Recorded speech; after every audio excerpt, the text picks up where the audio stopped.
situ tuh banyak tuh tamu-tamunya. Ada artis, ada TikTok, ada YouTubers, pokoknya banyak deh public figurnya ya, banyak. Nah, ini ada satu YouTubers nih, ya kan? Satu YouTubers ini ceritanya datang ujung-ujungnya dia telat. Nah, kita kan bersapa tegur ya kan, ya namanya kita saling menurut gue sih gue kenal dia ya, karena beberapa kali acara sering ketemu dia. Pas dia lewat di depan gue senyum, ya kan? Dia kagak senyum balik sama gue, mukanya gini.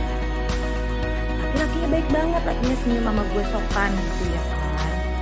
Gue masih positif thinking nih, gue pikir ya udahlah ya, mungkin dia kagak lihat gue apa gimana ya kan.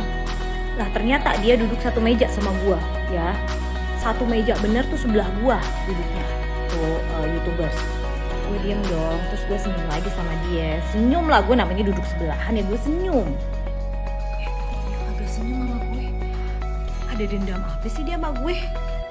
Terus nih kan dia lagi pengen ngobrol sama si artis satu lagi nih. Artis ini dia persis duduknya di sebelah gue. Kan menyeberangi ya, namanya sebelah-sebelahan, dia duduk sebelah gue, tuh si artisnya sebelahnya duduk sebelah gue di tengah-tengah. Menyeberangi, dia tengok kayak gini doang, kagak mau negur gue. Tetep negornya si artis langsung. Dia senyum berapa kali dia kagak mau senyum sama gue ya kan. Kira gue salah gue apa ya nama orang. Udah dong, karena dia gak tegur gue, ya udah gue juga cuek aja sampai gue pulang. Akhirnya gue juga gak tegur dia, gue cuma tegur si artis. Ya nggak apa-apa sih kalau dia nggak mau tegur gue, juga nggak masalah. Menurut gue mungkin dia merasa kayak dia lebih terkenal atau gimana, ya nggak apa-apa juga. Cuma pesen gue ya Neng, kalau di dunia entertain pengen awet, pengen langgeng gitu karirnya, pesen gue dijaga attitude-nya.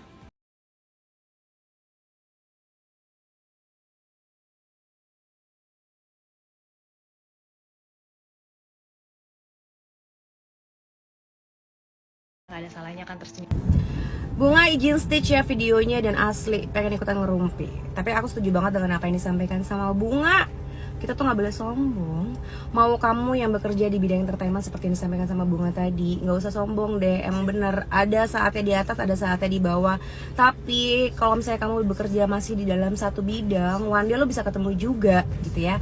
Apalagi misalnya kamu juga nih yang bekerja bukan cuma hanya di bidang entertainment, terus disenyumin sama orang lain yang satu profesi lah sama kamu. Gak ada salahnya loh membalas senyuman orang tersebut. Even cuman 5 detik juga is okay, karena akan memberikan kesan yang baik justru gitu ya. Walaupun mungkin kamu ngerasa bahwa siapa sih orang yang gue senyumin tadi gitu ya, tapi karena kamu membalas senyuman orang tersebut, pasti kamu meninggalkan kesan yang baik deh sama orang tersebut. Percaya deh sama aku.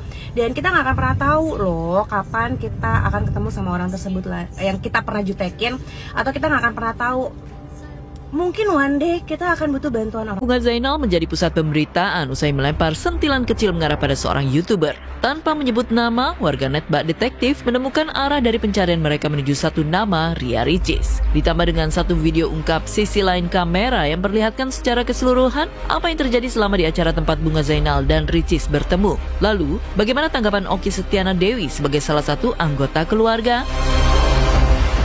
Pertama, saya nggak tahu keadaannya seperti apa. Kedua, itu ketika ada masukan-masukan membangun, tentu kita harus lagi-lagi berterima kasih dan menjadi masukan yang masukan untuk membangun ya.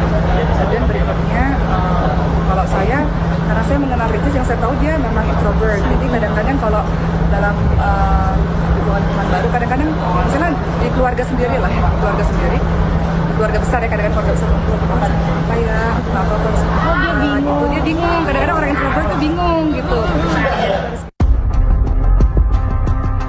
Selain Okky yang menjadi penetral suasana panas, di tengah magma perbincangan masyarakat pun Denny Sumargo ikut buka suara, perlihatkan bahwa ia tak memihak siapapun. Denny hanya bisa beri masukan untuk tetap selalu berkarya secara positif. Tumbuh dari masalah positif membuat kita bisa belajar banyak untuk di masa mendatang. Buat kalian semua yang baru dan sudah lama, kembangkan terus karya kalian ya. Jangan berhenti di tempat, apapun itu jadilah diri kalian sendiri. Mau apapun yang dikatakan orang, ya kalian tetap harus jadi diri sendiri. Tapi kalau bisa cerminkan diri yang lebih positif, supaya kalian terus menjadi lebih baik dan tumbuh dalam perkara-perkara yang positif ya. Yang negatif-negatif mulai disingkirkan. Dan jangan terlalu banyak berpikir, overthinking lah. Namanya manusia, ada yang suka, ada yang nggak suka, dan biasanya terjadi keributan di situ. Dan yang diuntungkan pasti podcast saya dan Deddy Corbuzier. Terima kasih.